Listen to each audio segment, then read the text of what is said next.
kemarin kan termasuk pengacara-pengacaranya udah kayak tikus kecebur got semuanya kan gitu. Jadi udah muyung semua gitu. Jadi ini isyarat sebenarnya. Isyarat bahwa sudah diberitahu mereka bahwa mereka akan ditahan gitu loh. Sebenarnya mereka itu nyenengin diri aja. Senengnya cuma sebentar. Tetapi lagi-lagi di sini dia mencoba untuk bahagia semu, ngerti gak bahagia semu? Pura-pura bahagia. Jadi itu dia tuh sekarang jadi orang purba semua. Gitu dari mulai Ahmad Kojinudin ya kan. Roy Suryo, Rismond Sasoloan Panjaitan, apalah namanya susah banget itu. Dokter Tifa ya kan. Semuanya itu orang purba semua sekarang. Jadi orang purba. Yang tadinya orang ganas sekarang jadi orang purba gitu loh. Jadi orang-orang pura-pura bahagia gitu. Karena apa? Karena kelakuannya sendiri, ulahnya sendiri. Jadi hari ini mereka itu sudah tersangka. Dan mereka itu masih dibebaskan untuk pulang ke rumah. Itu bukan berarti mereka bebas. Tangan kanannya, kaki kanannya itu sudah nyemplung di penjara. Mereka itu gitu. Makanya mereka pulangnya kan ada yang nangis, ada yang mumet, ada yang cemberut. Rismond itu kan udah nggak gahar-gahar lagi kan. Bagaikan tikus kecebur got kemarin gue lihat mukanya Rismond. Jadi itulah yang gue bilang tadi. Kebodohan dan kekeliruan mereka itu ini berbuat fatal dan berdampak fatal bagi hidup mereka gitu. Tetapi bagi kaum keledung ya, netizen keledung yang membela dia pasti bangga ya kan. Hidup Rismond tidak ditahan. Jadi ditahan atau tidak bukan itu. Karena ini kan sedang proses administrasi hukum yang berjalan.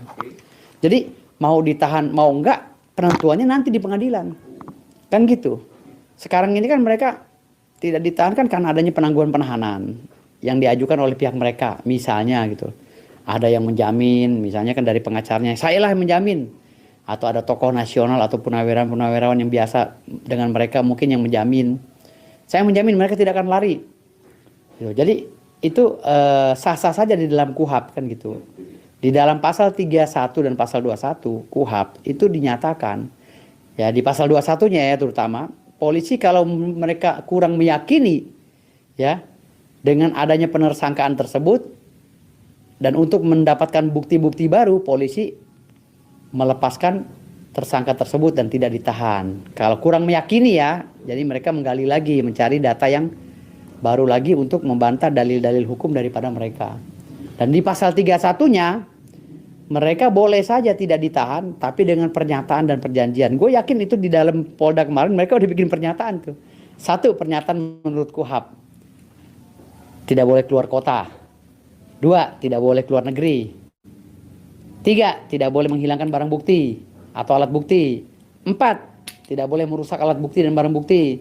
5. Tidak boleh melakukan kesalahan yang sama dengan menfitnah, mencaci maki, menghina. Nggak boleh. Ya kayak kita lihat aja nih sekarang. Punya nyali nggak Roy Suryo? Rismond Sianipar punya nyali nggak dia berbuat kemarin? Gue yakin 1000% nggak akan pernah berani. Karena kalau dia ribut lagi, pasti ditangkap sama Polda Metro Jaya. Karena itu syaratnya. Jadi itulah kehebatan daripada penyidik. Ketika data mereka kurang sempurna, karena mereka sudah terlanjur mentersangkakan orang-orang ini, akhirnya dibuatlah mekanisme tadi KUHAP dengan membuat surat pernyataan. Sekarang kaki kanan mereka udah terbelenggu 1000%. Rismond, Roy Suryo, yang semua tersangka kemarin itu semuanya udah kayak tikus kecebur got 1000%. Nggak akan berani keluar-keluar. Kalau mereka keluar-keluar pasti jemput, gitu loh. Tapi kan itu bukan masalah yang krusial. Mereka keluar-keluar atau tidak, prosesnya kan tetap berjalan. Maka nanti akan ada saksi yang dipanggil lagi, saksi yang meringankan katanya. Silakan dibawa. Sejauh mana meringankannya? Ya, meringankan itu kan bukan berarti membebaskan mereka dari jeratan hukum, gitu. Jadi putusan-putusan ini kan mereka mengharapkan putusan ini onslah atau frislah kan gitu. Putusan yang lepas atau bebas. Tetapi kan polisi tidak bodoh juga gitu loh. Mereka mengharapkan kan putusan onslah atau frislah. Sementara polisi tetap menuju kepada putusan yang verdiktum gitu atau putusan ingkrah. Jadi di sini semuanya melawan dalil masing-masing. Jadi pembuktiannya nanti di pengadilan. Makanya sekarang ini saya bilang sebenarnya Rismond ini Dr. Tifa dan Roy Suryo serta 5 orang lainnya seperti Kurnia SHMH dan Profesor Egy Sujana dan lain-lain termasuk Makanya sekarang ini saya bilang sebenarnya Rismon ini Dr. Tifa dan Roy Suryo serta 5 orang lainnya seperti Kurnia SHMH dan Profesor Egy Sujana dan lain-lain, termasuk si Lubis siapa? Lubis itu siapa ya kemarin pengacara atau siapa tuh? Nah, itu juga tidurnya nggak tenang sekarang, makan tidur nggak tenang, tidur nggak nyenyak, makan pun nggak enak kan gitu. Kenapa? Karena ulahnya mereka, kesombongan mereka sekarang ini lagi diuji oleh negara. Masih sombong nggak lu? Kalau lu masih sombong, gue patahin taring lu nih. Masalah ijazah Pak Jokowi. Karena mereka ini kan sekarang dikelilingi oleh orang-orang yang mengaku pakar hukum tapi nggak ngerti konstruksi hukum gitu loh. Contohnya kayak Mahfud MD, kayak Profesor Jimli Asyidiki, kan orang-orang profesor guru besar hukum Mbak itu. Tetapi nalar hukumnya itu kerdil gitu. Kalau menurut gua kerdil ya nalar hukumnya. Kok sekelas Profesor Jimli sama Profesor Mahfud kok kerdil ya nalar hukumnya gitu. Mereka menyatakan bahwa tunjukkan dulu dong keaslian ijazahnya, baru bisa dipidana. Dari mana? Ini kan ruang yang berbeda. Keaslian ijazah itu pidana, ya kan? Ya kan? Pidana memang ya kan? Keaslian ijazah itu pidana kalau seandainya terjadi ya kan? Bisa pidana, bisa perdata. Mereka bilang ini perdata. Tunjukkan. Nah, ini kan ruang yang berbeda, pasalnya berbeda, lokusnya berbeda. Setiap yang berbeda lokasi, setiap yang beda tempat kejadian perkara, setiap yang berbeda waktu kejadian perkara gitu, dan setiap yang berbeda perbuatan dan tindakannya itu semua berbeda. Yang dimaksud dalam perbedaan itu tadi ruangnya berbeda. Kalau masalah ijazah Jokowi, mereka bilang palsu kan sudah digugat, sudah dituntut beberapa kali dan akhirnya mereka kan sumir. Ada yang ditolak, ya kan? Ada yang pokoknya macam-macam lah. Artinya itu sudah menjadi jurisprudensi menutup ruang mereka untuk menggugat ulang ijazah Jokowi karena Jokowi sudah mendapatkan kebenaran otoritas dari Gajah Mada. Gitu loh. Kan sudah saya bilang waktu itu, kebenaran ini ada 2 di dunia ini. Yang pertama kebenaran otoritas yang berkaitan dengan legal standing. Lalu yang kedua itu kebenaran integritas yuridis. Jadi kebenaran yuridis bisa diuji di pengadilan. Tapi kalau sudah ada kebenaran otoritas yang mempunyai otoritas atau ijazah itu sudah mengakui bahwa itu ijazah miliknya, apalagi yang mau dimunculkan? Gitu loh. Kan legal standingnya mereka. Kebenaran otoritas itu ada di Gajah Mada. Bukan di Roy Suryo. Roy Suryo tidak mempunyai legal standing. Karena ini delik aduan absolut, bukan delik umum atau delik biasa. Jadi ini yang perlu dikaji oleh Profesor Mahfud, bukan bermaksud untuk mengajari Profesor Mahfud atau Profesor Jimli ya, Jimli Asyidiki. Jadi Pak Profesor dua-duanya ini ya, saya nasihatin lah bapak-bapak ini ya karena udah pada tua ya. Tolong Pak pahami ya konstruksi hukumnya begini Pak. Jadi antara ijazah Jokowi itu yang dianggap palsu itu dengan kasus pidana yang dilakukan oleh Rismon ya kan, itu berbeda ruang Pak, berbeda locus delicti, tempus delicti Pak, dan berbeda legal standingnya. Jadi tolong Bapak Mahfud dan Profesor Jimli tolong belajar lagi, pahami ya, yang mana itu dimaksud dengan ijazah Pak Jokowi dianggap palsu oleh si Rismon, bagaimana kewenangan mereka sejauh mana, itu yang dipelajari dulu tentang ijazah palsu.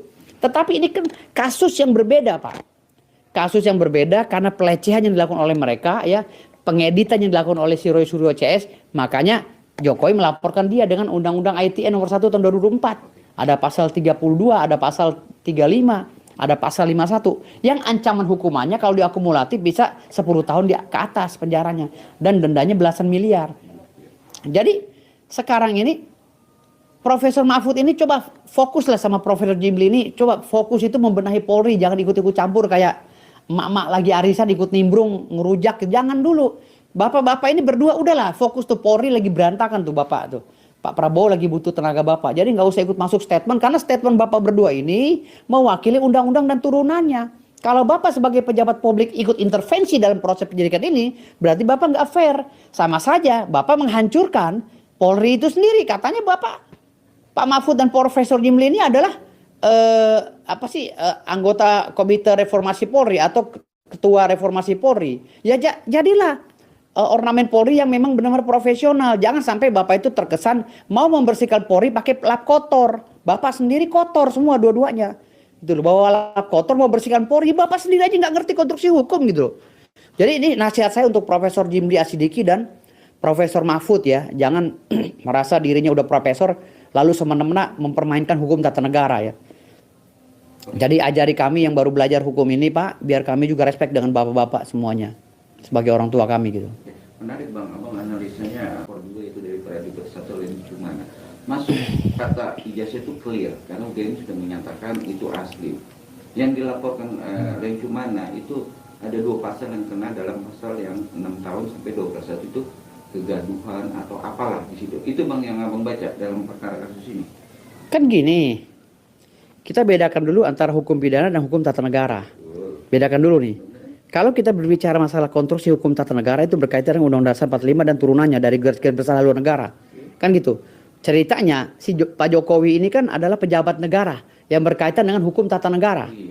Presiden, ya kan? Di dalam hukum tata negara itu ada beberapa pasal-pasal yang menyatakan bahwa kalau lu nggak seneng sama Presiden Jokowi dan menganggap Jokowi itu melanggar pidana, ya lu harus melalui mekanisme. Yang pertama, cari dulu kebenaran yuridis yang ada di pengadilan melalui putusan yang ingkrah. Apakah Jokowi itu sudah melanggar pidana di atas 5 tahun? Kalau sudah ada pelanggarannya, sudah ada disidangkan, bawa ke DPR.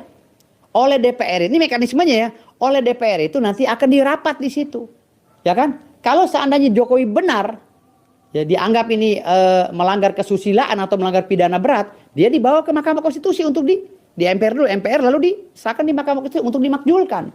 Tapi hari ini yang dilakukan oleh Rizwan CS bukan mencari kebenaran yuridis ya yang ada di pengadilan, tapi membawa ini ke pengadilan jalanan, koar-koar sanak mari. Sementara mereka itu ingin mencari kebenaran yuridis di pengadilan terganjal dengan Undang-Undang Nomor 16 Tahun 2004 tentang oportunitas, tentang kekuasaan jaksa untuk menyampaikan perkara pidana terhadap pejabat publik demi kepentingan umum. Itu ada di pasal 35C. Gitu loh. Dan itu juga tertuang di dalam pasal yang tertuang di dalam Undang-Undang 48 tahun 2009 tentang kekuasaan hakim. Di dalam Undang-Undang Dasar 1945 di pasal 7A ayat 7 itu dinyatakan kalau you memakjulkan Pak Presiden melalui mekanisme dong. Nah, sekarang yang dibahas apa? Ijazah palsunya. Oke, mana palsunya? Mana pembandingnya? Bisa nggak lu ngebandingin dengan punya UGM yang sudah mempunyai kebenaran otoritas? Mereka yang mempunyai kewenangan otoritas, legal standing. Mereka bilang ijazah Jokowi udah asli. Mau apa lagi? Yang punya ijazah, yang ngeluarin ijazah udah bilang asli. Kok lu ngotot? Lu nih ijazah dari mana? Dari pasar mana? Makanya dia edit, jadilah muncul delik